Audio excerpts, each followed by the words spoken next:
Hello students, MNC education welcomes you all. MNC education में आप सबों का बहुत बहुत स्वागत। आज के इस वीडियो सेशन में हम सेक्शन सी खंड 100 जो कि JAC sample paper class 12th mathematics का है वो हम देखने जा रहे हैं। तो उसके लिए इंस्ट्रक्शन है, this section comprises 5 questions of 4 marks each. ये जो है सेक्शन 5 क्वेश्चंस का है। उसमें हर एक क्वेश्चन जो है, प्रत्येक क्वेश्चन का 4 नंबर असाइन किया गया है। ये थोड़ा मिसप्रिंट है जो कि पिछले सेक्शन में भी था। इस खंड में 5 प्रश्न हैं जिनमें प्रत्येक प्रश्न 4 अंक का है।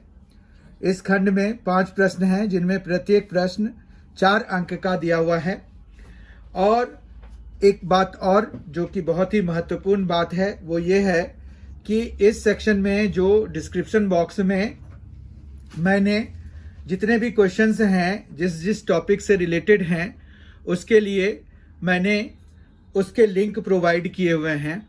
तो आप उन लिंक को क्लिक करके ये जो सेक्शन, जिस भी सेक्शन से ये रिलेटेड हैं वो सेक्शन आप देख सकते हैं। उस सेक्शन का वीडियो सेशन देख सकते हैं।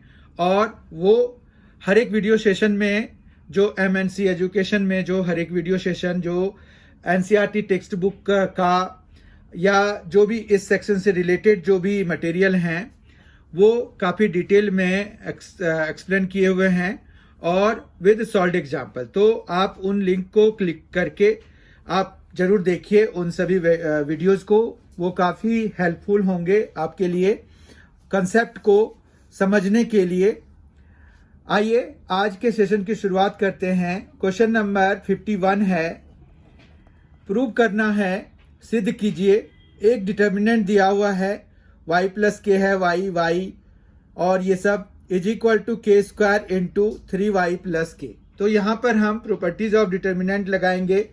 तो आप जो है जो डिस्क्रिप्शन बॉक्स में प्रॉपर्टीज ऑफ डिटर्मिनेंट का लिंक दिया हुआ है उसको क्लिक करके आप प्रॉपर्टीज ऑफ डिटर्मिनेंट के लिए के वीडियोस को देख सकते हैं। ठीक है, तो यहाँ पर है प्रूव दैट, सिद्ध कीजिए। एक डिटर्मिनेंट दिया हुआ है इक्वल टू कुछ फैक्टर्स दिए हुए हैं राइट हैंड साइड में। तो let us start it.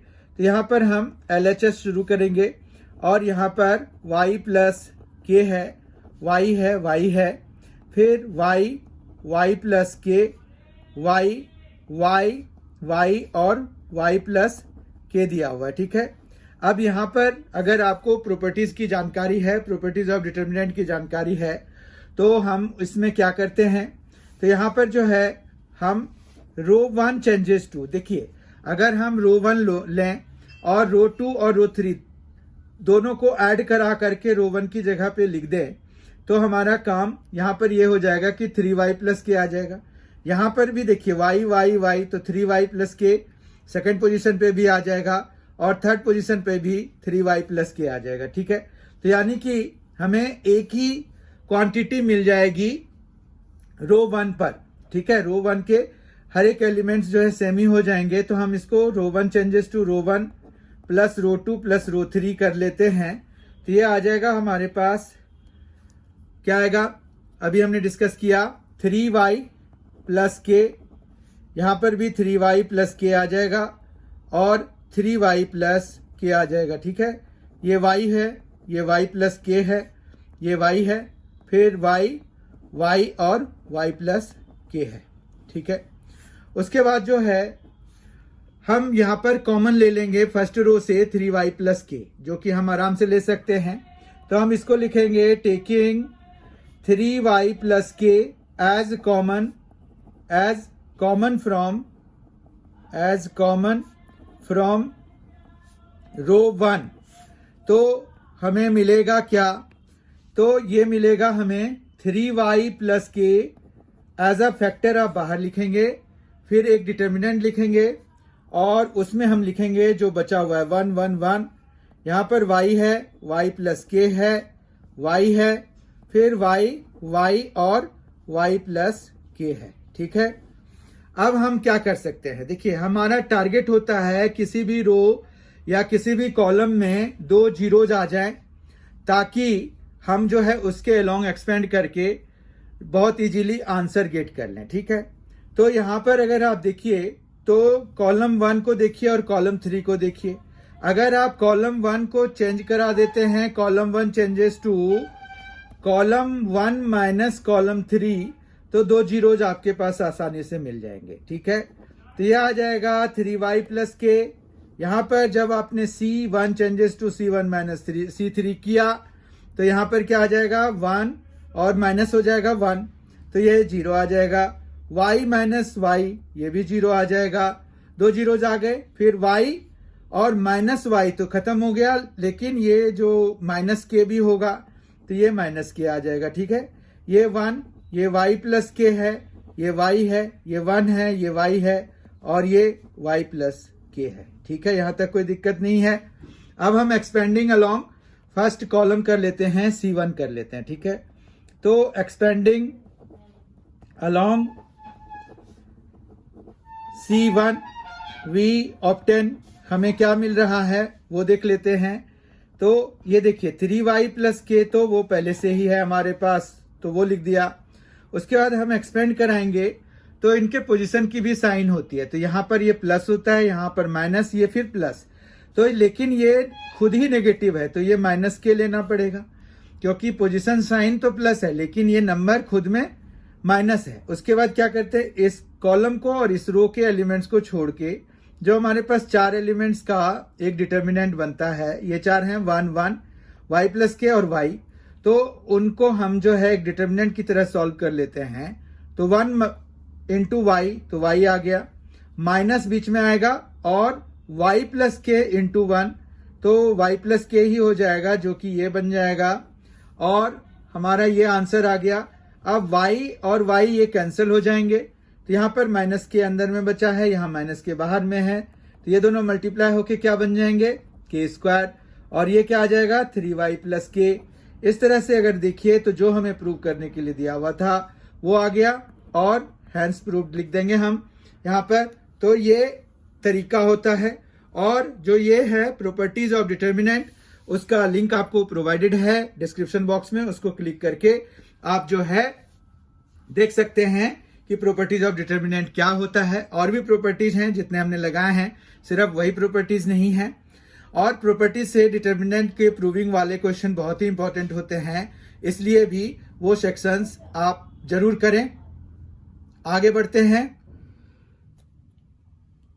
Question number 51 का और पार्ट है, if f(x) is equal to x power 10 minus 1 when x is less than equal to 1, x square when x is greater than 1, then test the continuity of f(x) at x is equal to 1. यदि f(x) x power 10 minus 1 जब x less than equal to 1, x square जब x greater than 1, तो x is equal to 1 पर f(x) की सततता, continuity मतलब सततता की जांच करें। ठीक है, तो मतलब क्वांटिटी की हमें जांच करनी है। इसके लिए हमें क्या होता है कि LHL, RHL और वैल्यू ऑफ फंक्शन तीनों जब बराबर होते हैं तो ये कोई भी फंक्शन जो है कॉन्टिन्यूस हो जाता है। तो at x is equal to 1 हम शुरू करेंगे, यहां पर लिखेंगे LHL इज इक्वल टू limit x tends to 1 minus f(x). अब f(x) जो है 1 माइनस के लिए हमें ये लेना पड़ेगा, क्योंकि 1 से कम के लिए function is defined as x power 10 minus 1। ठीक है, तो अब जो है यहां पर क्या आ जाएगा, लिमिट h टेंस टू 0 और यहां पर आ जाएगा 1 माइनस h की पावर में 10 माइनस 1। अब हम h की वैल्यू 0 डाल के वैल्यू निकालेंगे, लिमिट की वैल्यू निकालेंगे। तो यहां पर जब आप h की वैल्यू 0 डाल देंगे तो ये 1 की पावर 10 माइनस 1, यानी कि ये 1 माइनस 1 हो गया जो कि 0 आ जाएगा। ठीक है, तो हमारा लेफ्ट हैंड लिमिट LHL 0 आ चुका है। अब हम RHL करेंगे, तो RHL हमारे पास होता है limit x tends to 1 plus और ये है x स्क्वायर।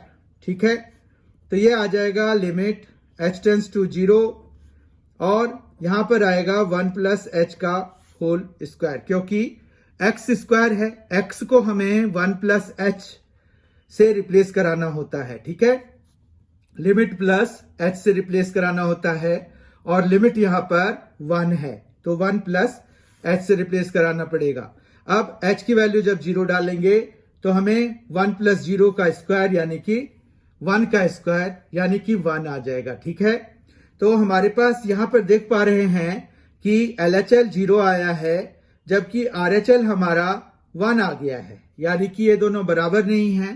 तो हमें तीसरे चीज की वैल्यू निकालने की जरूरत नहीं है, I mean कि फंक्शन की वैल्यू निकालना जरूरी नहीं है इस केस में, क्योंकि हमें पता ही चल गया कि LHL RHL के बराबर नहीं है, इसीलिए ये फंक्शन सतत नहीं है, कॉन्टिन्यूअस नहीं है। तो यहां पर लिखेंगे हम since LHL is not equal to RHL, therefore या hence fx is not continuous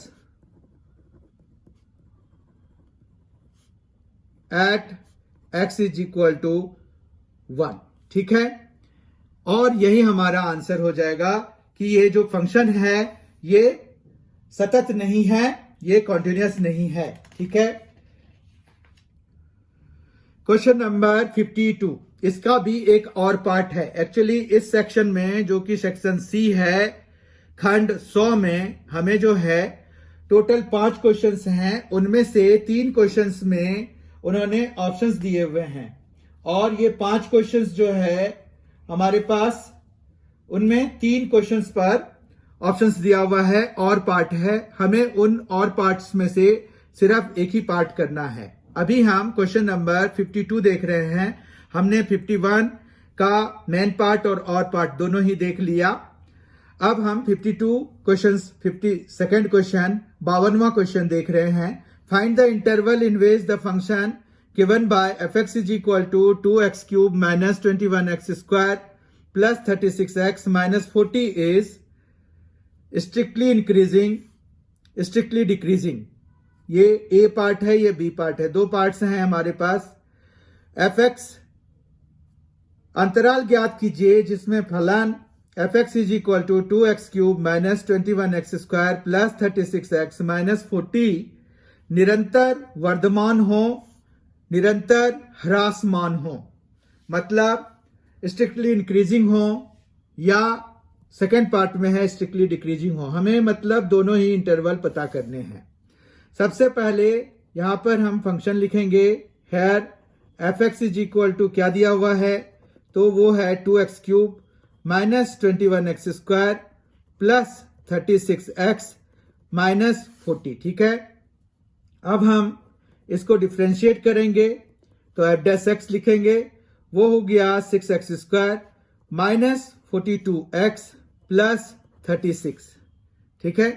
अब जब हम इसको 0 कराएंगे तो हमें क्या मिलेगा। ये 0 हम इसलिए कराते हैं कि हमें क्रिटिकल पॉइंट या टर्निंग पॉइंट मिल जाए फंक्शन के ग्राफ पर। तो हम algebraic way of getting turning point is this one, कि आप डिफरेंशिएट कीजिए उसको, फंक्शन को, और इक्वल टू 0 कर दीजिए। जो वैल्यूज x की यहां पर मिलती हैं उनको हम क्रिटिकल पॉइंट कहते हैं, स्ट्रेटेजिक पॉइंट कहते हैं, टर्निंग पॉइंट कहते हैं, ठीक है। तो यहां पर ये ऐसा हो गया है।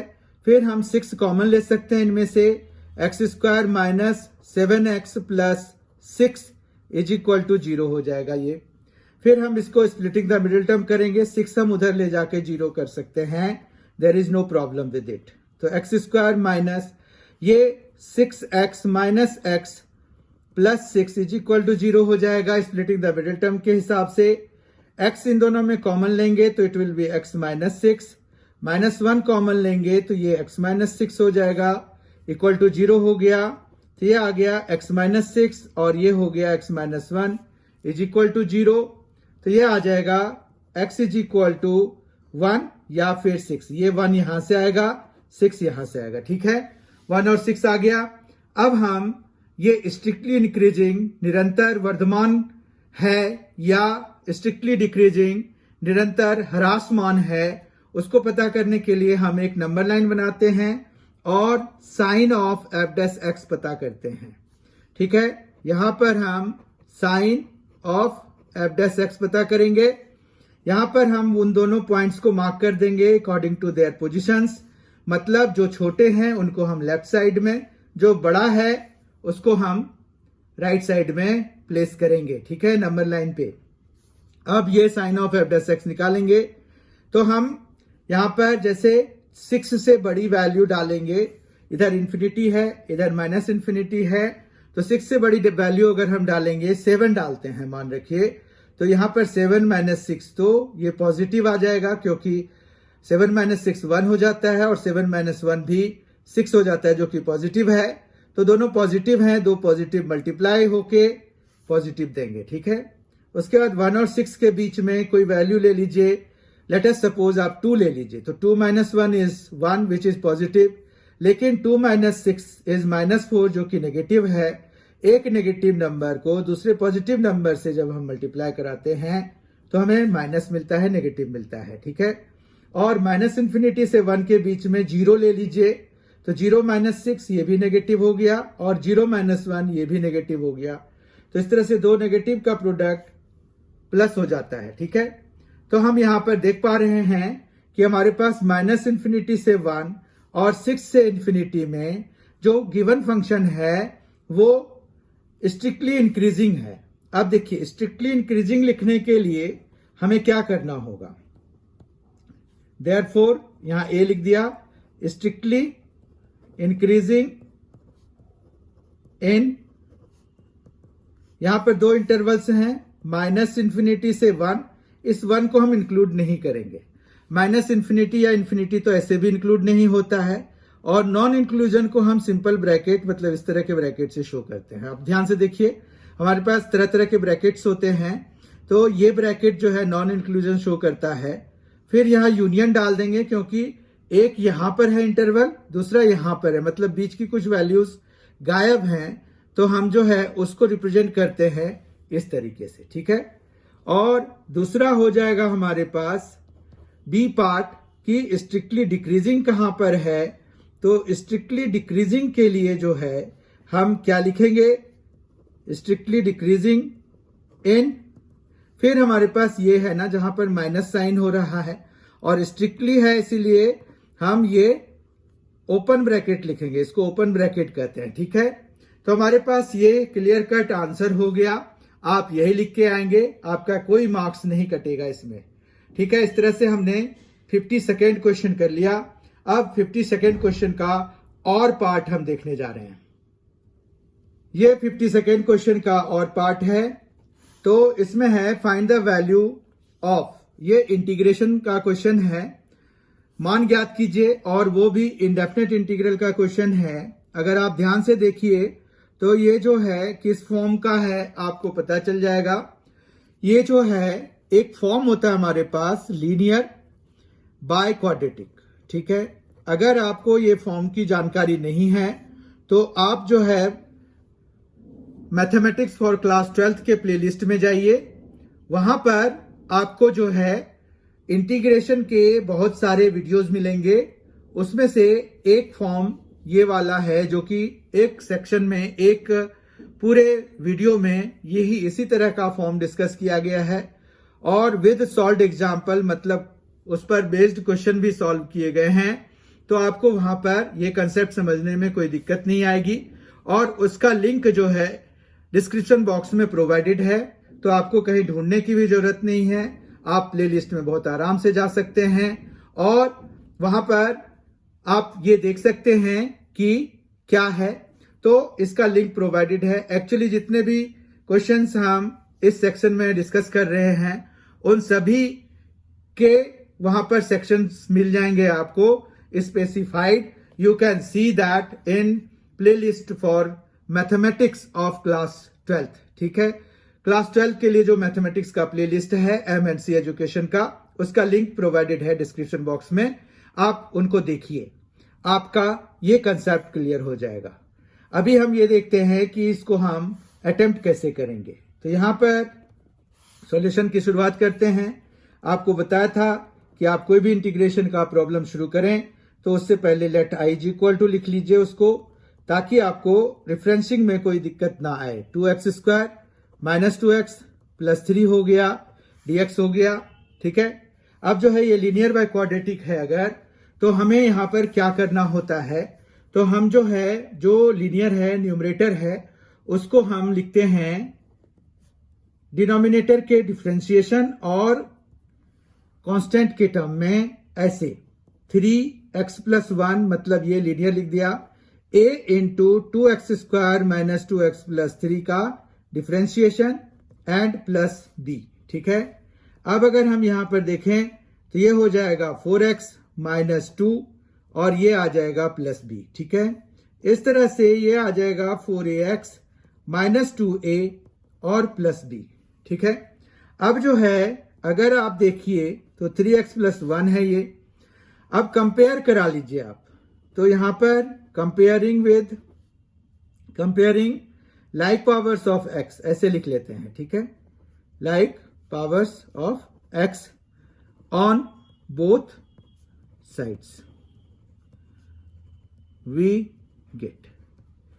तो हमें क्या मिलने वाला है जब हम कंपेयर करेंगे, तो यहां पर देखिए x का कोफिशिएंट है 4a, यहां x का कोफिशिएंट है 3, तो इस तरह से यहां पर क्या आ जाएगा 4a इज इक्वल टू 3, या फिर we will obtain a directly from here, तो ये 3/4 हो गया। ठीक है, उसके बाद आपके पास यहां पर कांस्टेंट टर्म मतलब विदाउट x वाला, यहां पर विदाउट x वाले 2 टर्म्स हैं जबकि यहां पर एक टर्म है, तो ये आ जाएगा -2a plus b is equal to 1 हो जाएगा। ठीक है, अब ये a वैल्यू अगर हम यहां डाल दें तो ये आ जाएगा -2 इंटू 3/4 प्लस b और इक्वल टू हो जाएगा 1। ठीक है, तो ये आ जाएगा, यहां पर 2 कैंसिल कर दीजिए और फिर उसको उधर भी ले जाइए, तो b इज इक्वल टू क्या हो जाएगा 1 प्लस 3/2, तो 1 प्लस 3/2 हो जाएगा, तो ये आ जाएगा 5/2। ठीक है, तो हमारा a और b दोनों की वैल्यूज आ चुके हैं। अब हम जो है ये कहां यूज करेंगे, ये जो हमने यहां पर लिखा है ये हम किसको लिख रहे हैं, तो ये 3x प्लस 1 को लिख रहे हैं ये चीज, तो हम यहां पर therefore i is equal to से सीधा लिख सकते हैं, ये हो जाएगा a की वैल्यू डालिए 3/4, तो यहां पर आ जाएगा 4x माइनस 2 और फिर लिखिए प्लस b है, देखिए प्लस b है और b यहां पर 5/2 है, तो यहां पर 5/2 लिखिए, पर डिनोमिनेटर तो रहेगा ही ना हमारा। डिनोमिनेटर हमारा है जो इंटीग्रेशन में दिया हुआ है वो है 2x square minus 2x plus 3, 2x square minus 2x plus 3 है, तो हम उसको यहां पर लिखेंगे 2x square minus 2x plus 3। ठीक है, and dx will be there, no problem with it.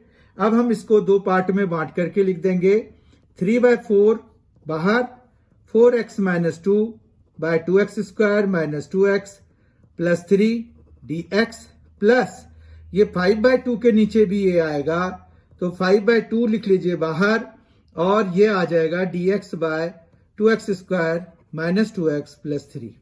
ठीक है, अब जो है ये 2 इंटीग्रल्स में बट गया है, इसको हम I1 और इसको I2 सपोज कर लेते हैं और दोनों का इंटीग्रेशन हम अलग तरीके से निकालते हैं, मतलब अलग अलग निकालते हैं। ठीक है, तो ये 3/4 हो गया, यहां पर 4x माइनस 2 ये I1 की वैल्यू लिख रहे हैं, 4x minus 2 upon 2x square minus 2x plus 3 dx हो गया। फिर यहां पुट करेंगे तो 2x square minus 2x plus 3 is equal to t लिखेंगे, तो ये आ जाएगा 4x माइनस 2 और dx is equal to dt। ये कैसे हुआ, दोनों साइड हमने डिफरेंशिएट करा दिया इसको, तो 2x स्क्वायर का 4x माइनस 2 हो गया, 2x स्क्वायर का 4x हो गया, माइनस 2x का माइनस 2 हो गया dx और ये इक्वल टू dt हो गया। ठीक है, तो यहां पर ये आ गया। अब यानी कि हम इस पूरे के बदले में ये देखिए 4x माइनस 2 dx के बदले में dt लिख सकते हैं, यहां पर 4x माइनस 2 dx dt के बराबर है, यहां पर भी है, तो हम 3/4 यहां पर dt और इसको हमने क्या पुट किया, देखिए आप t पुट किया है, ये देखिए 2x square minus 2x plus 3 t put किया है, तो ये t हो गया, तो आ गया 3/4 और log mod t plus c1 हम यहां पर लेंगे। ठीक है, और फिर हमारे पास यहां पर आ जाएगा 3/4 लॉग मॉड t की वैल्यू है 2x square minus 2x plus 3, 2x square minus 2x plus 3 और प्लस c1। ठीक है, तो ये तो i1 की वैल्यू आ गई। अब हम i2 की भी वैल्यू निकालेंगे। अब देखिए i2 हमारा क्या है, i2 है 5/2 integration of dx by 2x square minus 2x plus 3। ठीक है, अब इसको जब हमें सॉल्व करना है तो यहां पर हम कंप्लीशन ऑफ स्क्वायर लगाएंगे। ठीक है बात, लेकिन उससे पहले हम ये जो 2 है मतलब x स्क्वायर का जो कोफिशिएंट है उसको बाहर कर देंगे। तो वो हम कर सकते हैं 1/2, 2 कॉमन ले लिया मतलब, तो यहां पर तो चलिए ठीक है x स्क्वायर आ जाएगा, यहां पर भी 2 है तो माइनस x हो जाएगा, पर ये प्लस 3/2 हो जाएगा। बहुत ध्यान से देखिए, 2 जब हम अगर कॉमन लेंगे जो कि हमने यहां पर बाहर लिख दिया है, तो हमारे पास जो यहां पर नीचे जो एक्सप्रेशन है उसमें क्या क्या बचेगा, x square minus x plus 3/2। ठीक है, यहां तक समझ में आ गया होगा आपको। अब हमारे पास ये जो है 5/4 हो चुका है और यहां पर आ गया dx बाय एक्स स्क्वायर है माइनस एक्स है, तो एक्स स्क्वायर माइनस एक्स। अब यहां पर जो मिडिल टर्म है उसका कोफिशिएंट है 1, एक्चुअली -1 है लेकिन हमें सिर्फ न्यूमेरिकल कोफिशिएंट से जरूरत है, तो हम प्लस 1/2 का होल स्क्वायर कर देंगे। ठीक है, क्योंकि हमें इसके न्यूमेरिकल कोफिशिएंट को 2 से डिवाइड करके स्क्वायर कराना होता है और फिर प्लस करना होता है उसको। ठीक है, फिर ये प्लस 3/2 तो है ही हमारे पास, माइनस कराना पड़ेगा जो हमने यहां प्लस किया है। अब ये 1/2 का स्क्वायर है तो बेसिकली हमने इन टोटल कितना प्लस किया, 1/4 प्लस किया, तो हम -1/4 कर देंगे। ठीक है, इस तरह से ये 5/4 है, ये dx है, अपॉन में यहां पर x माइनस 1/2 का होल स्क्वायर हो जाएगा। ये यहां से यहां तक ये a square minus 2ab plus b square हो गया जो कि a माइनस b का होल स्क्वायर हो जाएगा।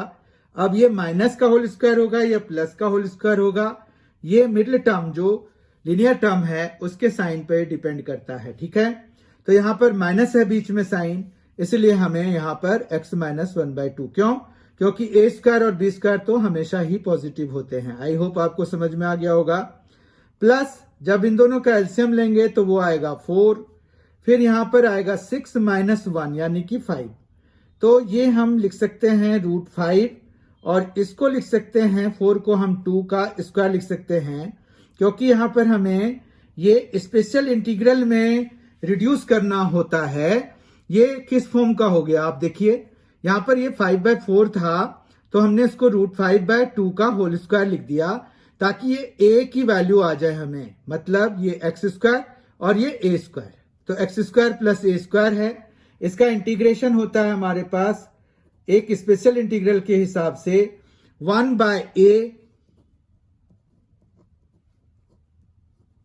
tan inverse of x by a, x by a। ठीक है, और प्लस c2, राइट, यहां तक कोई दिक्कत नहीं है।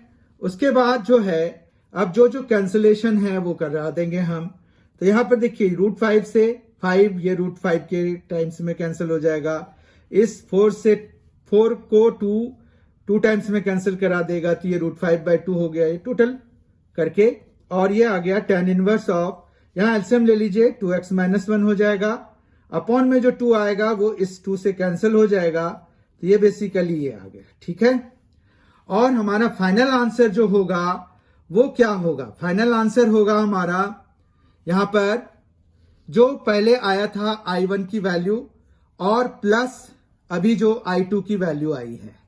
ठीक है, तो देयरफॉर यहां पर क्या लिखेंगे हम, therefore i is equal to क्या हो जाएगा, i1 है हमारा 3/4 लॉग, आप कॉपी कर लीजिए 2x square minus 2x plus 3 और प्लस c1 को अभी रहने दीजिए, पहले हम ये इंटीग्रेशन लिख देंगे √5/2 tan inverse of 2x minus 1 by √5 और प्लस यहां c लिख देंगे और फाइनल आंसर में लिख देंगे where c is equal to C1 plus C2। ठीक है, ये हमारा फाइनल आंसर हो गया।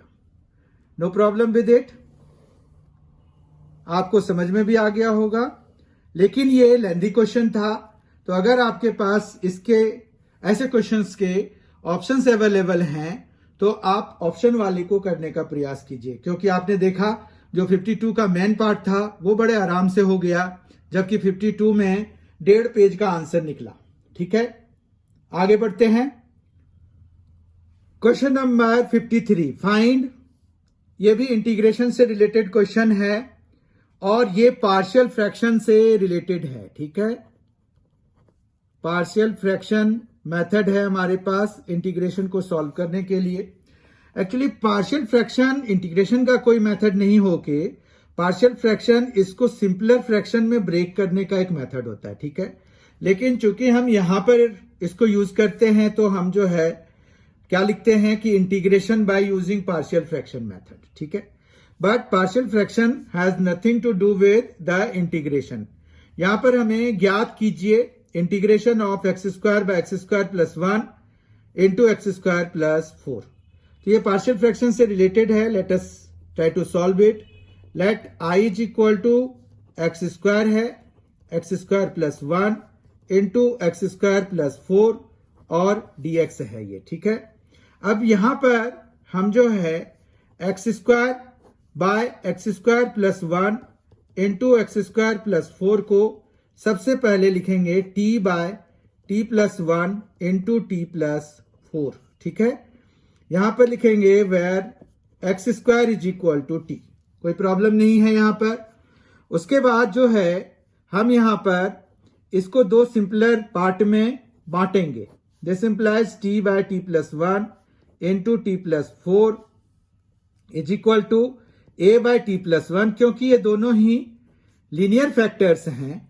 तो लीनियर फैक्टर में यही होता है कि a bye linear 1 plus b bye linear factor 2। ठीक है, अब हम इनका एलसीएम ले लेंगे, तो ये आ जाएगा t plus 1 into t plus 4, ये आ जाएगा a t plus 4 plus b t plus 1। ठीक है, नो प्रॉब्लम विद इट। तो ये आ जाएगा at plus 4a plus bt plus b और अपॉन में आ जाएगा t plus 1 into t plus 4। No problem with it. अब जो है ये हो जाएगा t कॉमन ले लेंगे, तो a plus b plus 4a plus b upon में आ जाएगा t plus 1 into t plus 4। No problem with it. अब हम यहां पर देखिए ये क्या है, किसकी वैल्यू है, ये है t by t plus 1 into t plus 4 की value. No problem with it. Compare कराएंगे हम जिस तरह से हम बाकियों में कंपेयर कराते हैं, तो comparing like powers of t on both sides we get, क्या मिलेगा हमें। तो यहां पर जब हम कंपेयर करा रहे हैं तो देखिए यहां पर a प्लस बी टी का कोफिशिएंट है, यहां टी का कोफिशिएंट 1 है, तो a प्लस बी जो है 1 के बराबर हो जाएगा। और दूसरा है 4a plus B, 4a plus B जो कि 0 के बराबर हो जाएगा। ठीक है, अब हमारे पास दो इक्वेशंस मिल गए हैं, इन दोनों को हम सॉल्व करना चाहते हैं। ठीक है, सॉल्व करने के लिए हम डायरेक्टली इसको सब्ट्रैक्ट करा देंगे तो भी ये सॉल्व हो जाएगा, क्योंकि b के कोफिशिएंट्स इसमें सेम हैं। सब्ट्रैक्ट कराने से ये b खत्म हो जाएगा। ठीक है, तो यहां पर क्या आ जाएगा -3a, क्योंकि a माइनस 4a तो -3a हो जाएगा, 1 माइनस 0 तो 1 हो जाएगा। तो यहां पर a इज इक्वल टू क्या आ जाएगा -1/3। अब a प्लस बी अगर 1 है तो b कितना है, b है 1 माइनस a के बराबर, क्योंकि हमें a इधर ले जाएंगे तो 1 माइनस माइनस 1/3 हो गया, तो ये आ जाएगा 1 प्लस 1/3, ये हो जाएगा 4/3। ठीक है, समझ में आ गया। तो इस तरह से हमारे पास जो इंटीग्रेशन करना है वो रिड्यूस हो गया, क्योंकि a और b की वैल्यू हमें मिल गई। a है -1/3, b है 4/3। जब हम ये यहां लगाएंगे तो हमारे पास ये सिंपलर फॉर्म में रिड्यूस हो गया। तो और फिर टी को हम एक्स स्क्वायर में चेंज करके इंटीग्रेट करेंगे, ठीक है। तो अगर आप कॉपी कर रहे हैं सिक्वेंशियली तो आपको कोई दिक्कत नहीं आएगी। हम therefore i is equal to सीधा सीधा लिख सकते हैं कि ये जो है a की वैल्यू है -1/3। अब a के नीचे क्या है, a के नीचे है t प्लस 1। t प्लस 1 है तो एक्स स्क्वायर प्लस 1 हो जाएगा, ठीक है, और dx भी होगा। फिर प्लस 4/3 और b के नीचे क्या है, t प्लस 4 है तो एक्स स्क्वायर प्लस 4 है ना। यहां पर 1 में कोई प्रॉब्लम नहीं है क्योंकि 1 का स्क्वायर लिख सकते हैं हम 1 को, लेकिन 4 को हम 2 का स्क्वायर लिख सकते हैं। तो let us convert it into 2 square, ठीक है। अब जो है हम इसको -1/3 इंटू ये 1/1 ही हो जाएगा क्योंकि a की वैल्यू यहां 1 है। tan इनवर्स ऑफ x हो जाएगा अपॉन 1, तो ये x ही बन जाएगा। अगले स्टेप में हमें आंसर आ जाएगा। यहां पर ये आ जाएगा 1/2 tan इनवर्स ऑफ x/2 और प्लस c, ठीक है। अब हम फाइनल आंसर लिख सकते हैं, ये आ जाएगा -1/3 tan inverse of x plus, ये देखिए 2 कैंसिल कराइए, 2 से 4 2 टाइम्स में हो जाएगा तो 2/3 आ गया, tan इनवर्स ऑफ x/2 और प्लस c आ गया। क्वेश्चन नंबर 53 का और पार्ट है प्रूव दैट, सिद्ध कीजिए कि। ये जो है एक डेफिनेट इंटीग्रल के प्रॉपर्टीज पर बेस्ड क्वेश्चन है, तो आपको डेफिनेट इंटीग्रल की प्रॉपर्टीज के लिए भी लिंक प्रोवाइडेड है डिस्क्रिप्शन बॉक्स में, आप उसको जरूर देखें। आइए इसको सॉल्व करते हैं हम। तो यहाँ पर जो है let I is equal to करके करना है आपको। पिछले कुछ सेशंस में मैंने बताया है, जब भी इंटीग्रेशन से रिलेटेड क्वेश्चंस होते हैं तो हम लेट आई करके सपोज कर लेते हैं ताकि हमें रिफरेंसिंग में दिक्कत ना आए। यहाँ पर ये f x by f x plus f π/2 minus x है और इधर डी एक्स है। अब कौन सी प्रॉपर्टी हम लगाएं, बहुत ही आसान क्वेश्चन है ये। तो यहां पर एक प्रॉपर्टी लगाते हैं, ये 0 से π/2 ही रहने दीजिए। यहां पर f π/2 माइनस एक्स लिख दीजिए, इधर आप f π/2 minus x plus f π/2 minus, और फिर यहां पर जो है π/2 माइनस एक्स लिख देंगे। ये एक्चुअली हम कर क्या रहे हैं, तो यहां पर हम जो है using 0 to a f x d x is equal to 0 to a f a minus x d x होता है, वो प्रॉपर्टी लगा रहे हैं। तो अब देखिए ऊपर तो कुछ सॉल्व नहीं होगा, ये इंटीग्रेशन का साइन है। ये 0 से π/2 हो गया, एफ π/2 माइनस एक्स अपॉन में एफ π/2 माइनस एक्स ही रहेगा। ये जब हम ओपन करेंगे तो ये π/2 कैंसिल हो जाएगा, माइनस माइनस प्लस एक्स हो जाएगा, तो ये हो जाएगा एफ एक्स और डी एक्स हो जाएगा, ठीक है। ये भी किसकी वैल्यू है, ये भी आई की वैल्यू है। तो आपके पास जो यहाँ पर गिवन था वो भी आई था, उसको 1 मान लीजिए, और जो अभी हमने प्रॉपर्टीज लगा करके जो निकाला है उसको 2 मान लीजिए, और फिर यहाँ पर एडिंग 1 and 2 करा दीजिए, ठीक है। Adding equations 1 and 2, equations 1 and 2 को जब आप ऐड कराएंगे वी ऑब्टेन, हमें क्या मिलेगा, तो ये मिलेगा 2i इज इक्वल टू 0 से π/2। अब देखिए यहाँ पर क्या है, एफ एक्स है ऊपर और नीचे है f x plus f π/2 minus x. तो हम यहाँ पर एफ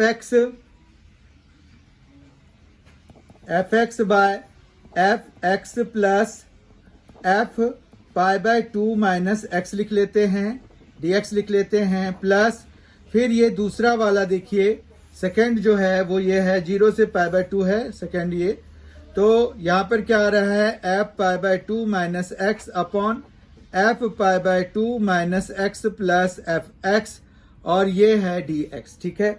अगर आप इन दोनों को देखिए तो चूंकि लिमिट सेम है तो हम जो है एक ही इंटीग्रेशन के, एक ही इंटीग्रल के अंदर में इसको ला सकते हैं, ठीक है। तो हम इसको अंदर में ले आते हैं, फिर हम यानी कि ये और ये ऐड करा सकते हैं। तो ऐड कराने में देखिए कि डिनोमिनेटर दोनों का सेम है, क्योंकि ये प्लस है तो a प्लस बी या b प्लस ए दोनों सेम ही बात होती है। तो यहाँ पर डिनोमिनेटर सेम है, तो हम इसको एलसीएम जब लेंगे तो वही आ जाएगा जो कॉमन है डिनोमिनेटर, तो ये आ गया और यहाँ पर dx हो गया, और ऊपर जो है हमें सीधा सीधा ऐड हो जाएगा, जो कि ये हमें दे जाएगा f pi by 2 minus x, F x plus F pi by 2 minus x हो गया। अगर आप देखिए तो न्यूमरेटर और डिनोमिनेटर इनके सेम हैं, यानी कि ये कैंसिल होके हमें क्या दे जाएगा, ये 1 हो जाएगा और dx हो जाएगा। 1 का इंटीग्रेशन होता है x, ये 0 से पाई बाय 2 हो गया, और यहाँ पर ये पाई बाय 2 माइनस 0 हो जाएगा, पाई बाय 2 माइनस 0, जो कि पाई बाय 2 के बराबर हो गया। लेकिन ये जो वैल्यू है ये किसकी है, ये 2i की वैल्यू है, तो 2i आपका कितना आ गया, पाई बाय 2 आ गया। तो अगर आपको i की वैल्यू चाहिए तो वो क्या हो जाएगा, पाई बाय 4 हो जाएगा, और यही प्रूव करना था, तो ये प्रूव्ड लिख दीजिए, ठीक है। इस तरह से हमने 53rd क्वेश्चन का और पार्ट देख लिया अभी। अब हम 54th क्वेश्चन पर मूव करते हैं। 54th क्वेश्चन है find the angle between the following pair of lines.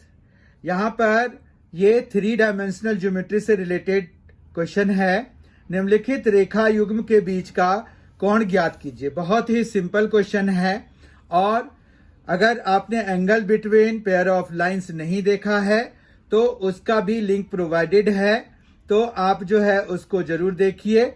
आप जो है वहां से समझ पाएंगे कि वो जो आखिर ऐसे क्वेश्चंस को हम कैसे अटेम्प्ट करते हैं। यहाँ पर भी मैं इनको एक्सप्लेन कर रहा हूँ, पर जो बेसिक्स हैं वो आप लिंक को क्लिक करके देख सकते हैं। इसके लिए एक पूरा सेशन दिया हुआ है आपको, angle between the following pair of lines उसमें है, ठीक है। ये है, ये आर वेक्टर है, उन्होंने गामा जैसा लिख दिया है लेकिन ये आर वेक्टर है।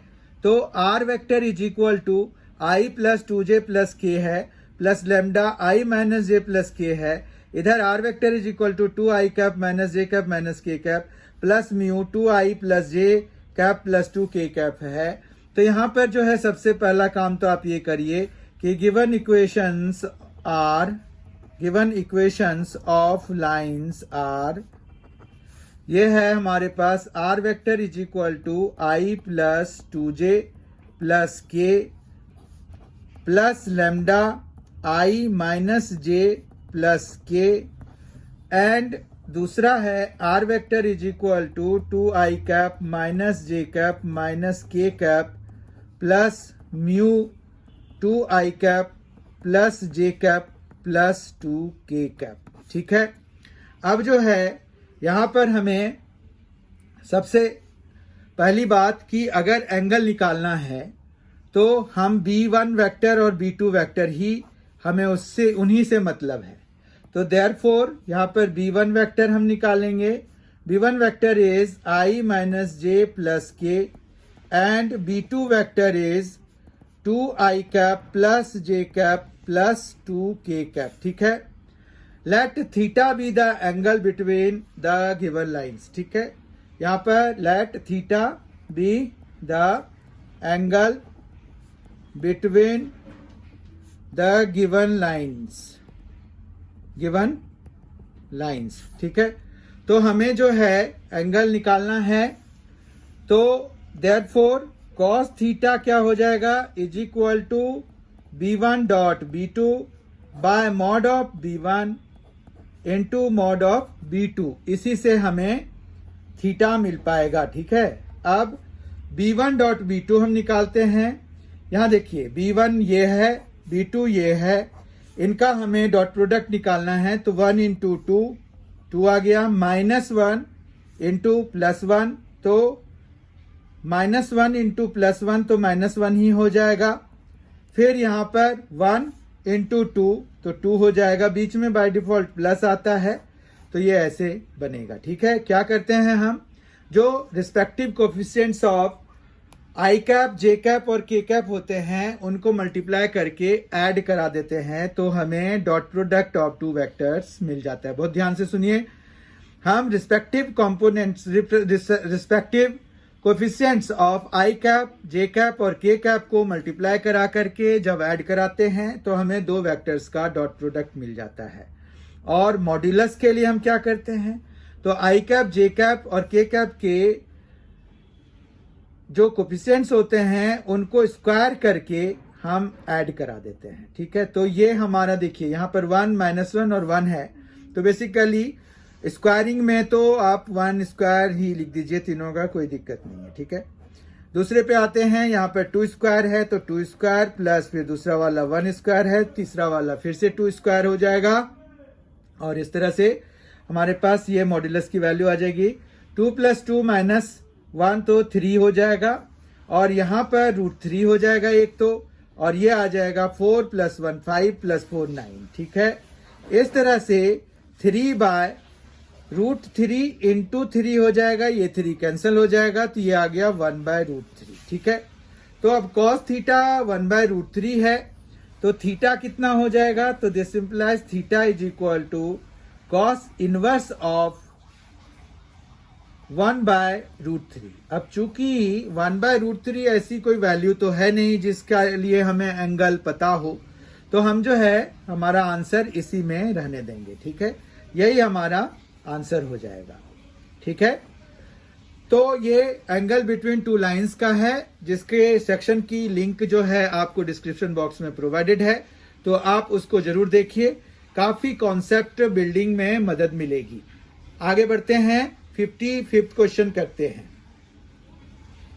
Question number 55, a man is known to speak truth 3 out of 5 times. He throws a die and reports it is 1. Find the probability that it is actually 1. एक आदमी 5 बार में 3 बार सत्य बोलता है। वह एक पासे को उछालता है और सूचित करता है कि पासे पर आई संख्या 1 है। प्रायिकता ज्ञात कीजिए कि यह अंक वास्तव में 1 है।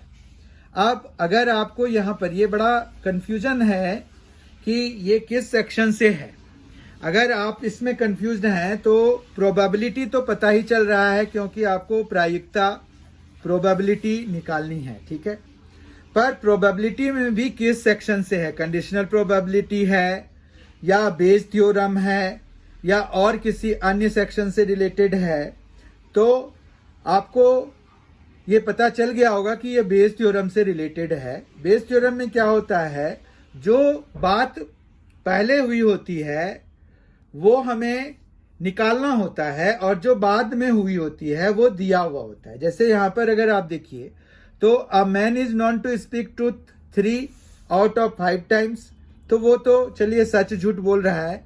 He throws a die and reports it a 1. Find the probability that it is actually a 1. अब क्या हुआ कि उसने रिपोर्ट तो बाद में किया होगा ना, पहले देखा होगा कि 1 है या नहीं है, उसके बाद उसने रिपोर्टिंग करी होगी, तो यहां पर रिपोर्टिंग दे दिया कि भाई उसने 1 रिपोर्ट कर दिया है। ठीक है, तो यहां पर अगर हम देखें तो क्या क्या हम इवेंट बना सकते हैं, तो यहां पर हम ये बना सकते हैं कि E1 आप बना दीजिए कि इट इज अ 6। ठीक है, इट इज अ 6 नहीं, यहां 1 पूछ रहे हैं तो इट इज अ 1। ठीक है, 1 मतलब नंबर, जो नंबर उस पर अपीयर हो रहा है, तो क्योंकि वो जो है डाई फेंक रहा है तो उस पर 1 से 6 नंबर होते हैं ना हमारे पास। E2 हम बना देंगे कि इट इज नॉट 1 नहीं है। ठीक है, और E बना लेंगे कि ही रिपोर्टेड, जो दिया होता है वही हम मान लेते हैं, तो ही रिपोर्टेड 1 तो उसने रिपोर्ट किया ही है, ये तो तय बात है।